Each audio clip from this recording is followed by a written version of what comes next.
What's going on, everyone? So welcome to my latest video. This is part of a series where I focus on Academy Award Best Picture nominees from a certain year. Done such videos, well, years I should say, in the past, such as 2000, 2022. And I did start the 1990s. I did 1990, 1991, and you guys guessed it because you clicked on this video. This time around, I'm focusing on 1992 Academy Award Best Picture nominees and ranking them from worst to best. Now, 1992, it did have 5 Best Picture nominees, so I'll be ranking them from 5 being the worst to 1 being the best, and of course, my humble opinion. And I will be curious to hear your guys' ranking down below in the comments section. But guys, enough exposition. Let's get started. So kicking things off, number 5, we have the movie that just makes me go, what? How did this get nominated? My number 5 is Scent of a Woman. Wow, what a overlong, dull movie. I did not like this movie in the slightest. It's baffling. It is truly baffling to me that this got a Best Picture nomination. Al Pacino's good, I suppose, but other than that, I struggled with this movie, man. I really did. I thought the story was just like one of those situations where I was like, I don't care about these characters. I don't think that these characters are interesting. I don't think the storytelling is interesting. The filmmaking just didn't come to life for me, which is a shame because when you look at the behind the scenes of these people that are behind the camera, it's like this should be something that comes to life, but it doesn't. Everything is just... I was disappointed by this movie. I really was. Yeah, that's why it's my number 5. Next up, on a more positive note, my number 4 is Howard's End.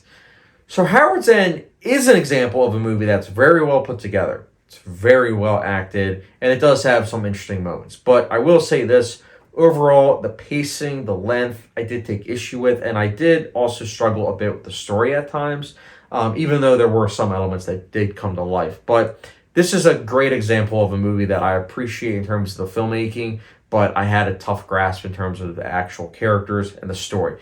That being said, I'm going to say it right now, I can see a lot of people having this higher up on their list. I can already see some people having this as their number 1. And that's fine. That's totally okay. Maybe I'll revisit Howard's End down the line and I'll say, yeah, that was really good. But for now, I thought it was just all right. That's why it's my number 4. Next up, my number 3 is A Few Good Men. So A Few Good Men is very well crafted. Very entertaining. I liked the courtroom aspects especially, and I think the performances are just so good. Jack Nicholson and Tom Cruise's scenes in particular are just, wow, really good stuff. I do think that it is more of a lightweight in terms of importance, and that's not necessarily to say that every Best Picture nominee should be important, quote unquote, but it is a good example of a movie that I don't think would have gotten nominated for Best Picture if it came out now. It's a good example of a movie that I think for its time, it's like, yeah, it's good. It's well crafted. But it's one of those situations where it's very light in terms of the overall impact it has on me. I remember the movie just being like, okay, it's very well acted. It's very well crafted for the most part, but doesn't really leave much of an impact other than some memorable scenes. I like it. Don't get me wrong. I do like that. I do not want people to get the wrong impression. I just... Seeing it get a Best Picture nomination is kind of surprising. But welcoming at the same time. So I know it's going to be confusing for some people, but like my whole explanation, but that's how I feel about the movie. I like it, don't love it. Here we are. It's my number 3. Next up, my number 2, we have The Crying Game. So The Crying Game is probably best known for its twist. And I gotta say, the twist is really good. Like, really good. And it's one of those situations, too, where the movie easily could have dropped off in terms of quality.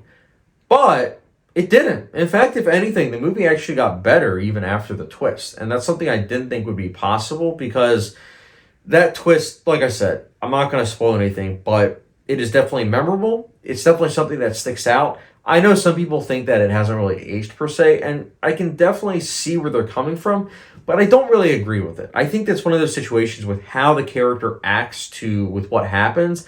I think that the directing makes it clear that his reaction isn't something that should be like a good thing. It's one of those things where his reaction is clearly like he's not handling this right. Again, trying to be vague here, but I do think that people don't give this movie enough credit because it is very well crafted, and the way it's able to blend genres is really, really good. I think it's quite a good movie. I think that it is one of those things where people should give it more credit. Credit where credit's due. It's a very well crafted film. That's why it's my number 2.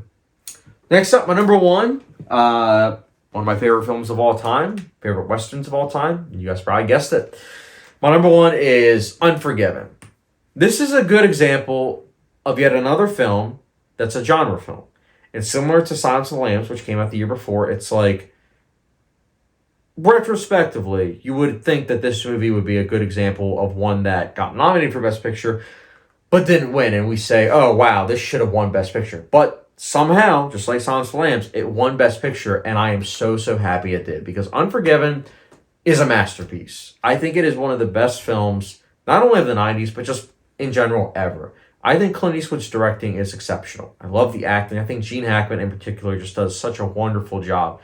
Clint Eastwood, the way he's able to really give such a raw, emotional performance without really even saying anything, just the looks that he gives just speaks volumes. I think it's also a film that really does a great job of dissecting violence.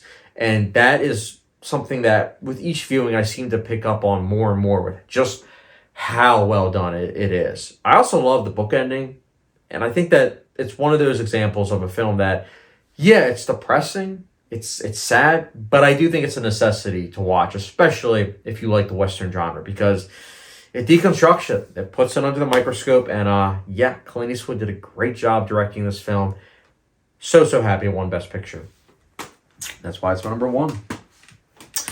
But yeah, 1992 was an interesting year in terms of the Best Picture nominees. I mean, you had one movie that I thought was disappointing, another that I thought was all right, and another that I was surprised that it was in, but I was still happy it was. And then, of course, I had one that I thought was really good with a really good twist, and then number 1, it's a masterpiece. So, yeah, overall, I would say I was happy for 1992 Best Picture nominees, even if I do think that I'm sure there were other 1992 films, I should say, that should have been nominated over certain others. But still, not a bad batch. But yeah, guys, I'm curious to hear your guys' thoughts in terms of your ranking of the Best Picture nominees of 1992. Let me know in the comment section down below. And as always, don't forget the subscription, notification bell, follow me down Letterboxd, and I will catch you guys later.